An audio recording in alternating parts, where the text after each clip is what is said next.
अस्सलामुअलैकुम, welcome back. मेरे टमाटर के प्लांट्स अब माशाल्लाह बहुत अच्छे ग्रो कर रहे हैं और बहुत ही ज़बरदस्त फ्रूटिंग इन पे शुरू हो चुकी है। मज़े की बात यह है कि जितनी भी वैरायटीज़ लगाई थी सारी ओरिजिनल निकली हैं और अब इनमें बड़े प्यारे से कलर्स भी बनना शुरू हो चुके हैं। यहाँ पे आप मेरे पीछे देखें तो ये तकरीबन 32 प्लांट्स लगे हैं और 25 वैरायटीज़ होंगी। और इसमें जो है कुछ वैरायटीज़ मैंने डबल लगा दी चेरी टमाटर की। तो आज की वीडियो में आपको बताऊंगा कि आपने अपने टमाटर के प्लांट्स को खाद कौन सी देनी है, कब देनी है और किस तरह देनी है, और इसके अलावा प्लांट्स के ऊपर आपने स्प्रे कौन सी करनी है कि इसको बीमारी कोई ना आए।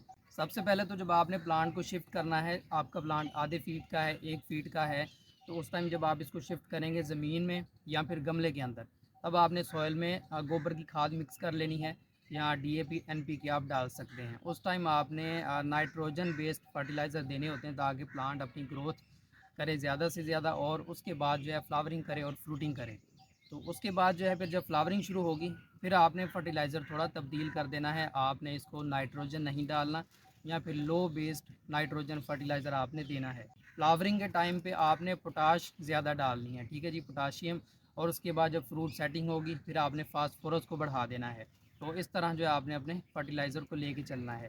यानी कि जब फ्लावरिंग शुरू हो गई है, फ्रूट बनना शुरू हो चुका है, उसके बाद नाइट्रोजन आपने नहीं डालनी। उसके अलावा ये टाइप्स हैं, इनडिटर्मिनेट वैरायटीज़ हैं, तो इनको आपने नाइट्रोजन कम देनी है। उसकी वजह एक ये भी है ताकि आपके प्लांट्स ज़्यादा टाइम तक चलें और आपको एक लंबे सीज़न तक हार्वेस्ट मिले। तो अभी जो मैं अपने प्लांट्स को फर्टिलाइज़र दे रहा हूँ उसमें नाइट्रोजन की मिकदार कम है, फास्फोरस और पोटाश की मिकदार ज़्यादा है। ठीक है जी, आप भी इसी तरह दे सकते हैं। उसके अलावा फर्टिलाइज़र होते हैं दो तरह के, एक सॉलिड एक लिक्विड। तो ये तो मैंने बता दिया सॉलिड का, जो आपने सॉइल में देना है। दूसरा लिक्विड है जी, वो आप ऑर्गेनिक भी बना सकते हैं। उसमें केले के छिलके लें, अंडे के छिलके लें या कोई भी किचन वेस्ट लें, उसको 2 से 3 दिन के लिए पानी में डाल के बोतल को बंद करके रख दें। 2 दिन या 3 दिन के बाद आप उसको निकालें, पानी को स्ट्रेन करें, उसमें और पानी मिलाएं और अपनी जो है आप क्यारी में या फिर गमलों के अंदर डाल सकते हैं। तो ये एक लिक्विड फर्टिलाइज़र और ऑर्गेनिक फर्टिलाइज़र होगा। इसके अलावा केमिकल में भी आप इस तरह बना सकते हैं। इसमें जो है आप कोई भी फर्टिलाइज़र एनपीके, पोटाश या कोई भी चीज़, उसको आप पानी में रखें कुछ देर के लिए और जब वो पानी में हल हो जाए उसमें और पानी मिलाएं और आप अपने पौधों को डाल सकते हैं। इसी लिक्विड को आप प्लांट के ऊपर स्प्रे भी कर सकते हैं। ठीक है जी, प्लांट लीफ से भी अपनी एनर्जी लेता है, तो आप ये काम भी कर सकते हैं। ये तो थे फर्टिलाइज़र के मामलात। अब बात करें अगर स्प्रे की, तो टमाटर के प्लांट्स पे मुख्तलिफ बीमारियां आती हैं। तेले का अटैक होता है, इसके अलावा माइट्स आती हैं, पत्ता मोड़ बीमारी, मकड़ी वगैरह आके जाला बनाती है, इस तरह की बीमारियां हैं। तो उनके लिए मैं एक ही स्प्रे यूज़ करता हूँ, इमिडाक्लोप्रिड।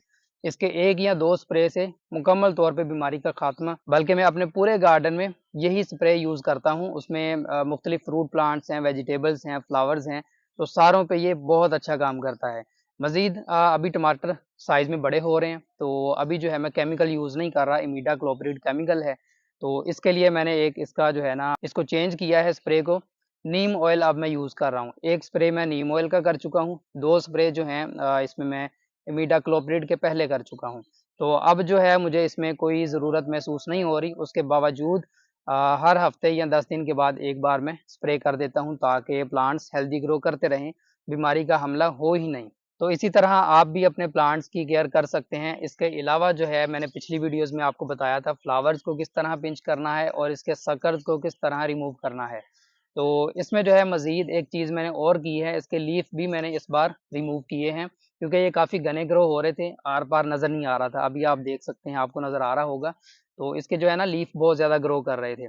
फालतू की एनर्जी लेते हैं, लीफ आप काटें, जितने भी लीफ हैं उसका तकरीबन 40-50% आप काट दें। तो हर हफ़्ते या 10 दिन के बाद एक बार में मैंने इनको जो है ये सारे मामलात करने होते हैं। खाद डालनी है, उसके अलावा स्प्रे करनी है, फिर इसके जो है ना सक्कर्स और लीफ वगैरह मैं रिमूव करता रहता हूँ।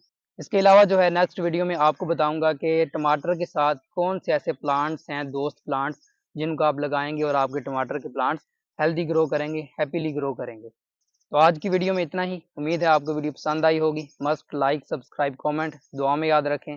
अल्लाह हाफ़िज़ व नासिर।